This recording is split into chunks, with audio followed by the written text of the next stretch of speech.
थोड़ी देर बाद मोहित घर आया तो आराध्या को जमीन पर बेहोशी की हालत में देखा। उसके सर से खून निकल रहा था। उसकी ऐसी हालत देखकर वो बहुत डर गया। वो तुरंत ही आराध्या को हॉस्पिटल लेकर गया। डॉक्टर, मेरी वाइफ और मेरा बच्चा ठीक तो है ना? देखिए, हमने कोशिश करके आपकी वाइफ को तो बचा लिया, लेकिन आपके बच्चे को नहीं बचा पाए। और क्या डॉक्टर? गिरने की वजह से उनका मिसकैरेज हुआ और उसकी वजह से बहुत ज़्यादा कॉम्प्लिकेशंस हो गई है। मुझे कहते हुए बहुत बुरा लग रहा है, लेकिन अब आपकी वाइफ दोबारा कभी माँ नहीं बन पाएंगी। डॉक्टर की ये बात सुनकर मोहित अंदर तक हिल गया और जब ये बात आराध्या को पता चली तो मानो वो तो जैसे पागल ही हो गई। एक तो पहले ही उसके मन में उसके बच्चे के खो जाने का दुख था, ऊपर से ये दुख और कि अब वो फिर कभी मां नहीं बन पाएगी। इस बात ने जैसे उसे अंदर से पूरी तरह खत्म कर दिया। उसने खाना पीना भी छोड़ दिया।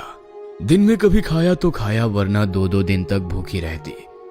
मोहित से उसकी ऐसी हालत देखी नहीं जा रही थी, इसलिए उसने डिसाइड किया कि वो गवर्नमेंट द्वारा दिया हुआ वो विला छोड़कर कहीं और रहेगा। जब से हम इस घर में आए हैं तब से कुछ भी ठीक नहीं हो रहा है, और यहाँ पर आने के बाद तुम्हारी जो हालत हो गई है मुझसे देखी नहीं जा रही। इसलिए मैंने डिसाइड किया है कि हम ये घर छोड़ देंगे।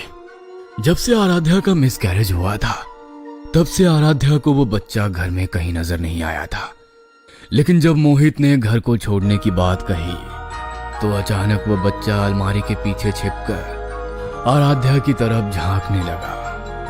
आराध्या को महसूस हुआ कि कोई उसे अलमारी के पीछे से झांक झांक कर देख रहा है। तो उसने उस ओर देखा तो उस बच्चे की आंखों में आंसू थे, जैसे वो नहीं चाहता था कि आराध्या उस घर को छोड़कर जाए।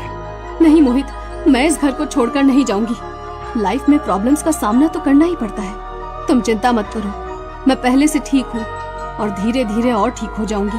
आराध्या की ये बात सुनकर उस बच्चे के चेहरे पर भी मुस्कान आ गई। आराध्या ने उसकी ओर देखा तो चेहरे पर आंसुओं के सूखे हुए निशान थे और एक मुस्कुराहट थी। आराध्या के मन में अब सवाल उठने लगे कि आखिर जब इस घर में मौत उस लेडी की हुई तो उसे वो बच्चा क्यों दिखाई दे रहा है, और वो बच्चा कौन है। अब आराध्या उसकी कहानी जानना चाहती थी। अगले दिन मोहित ऑफिस गया तो शाम के समय आराध्या गार्डन में नए पौधे लगा रही थी। तभी वो समझ गई कि वही बच्चा छुप छुप कर उसे देख रहा है। उसने मुड़कर देखा तो वही बच्चा गार्डन में लगे एक पेड़ के पीछे छिपकर उसे देख रहा था।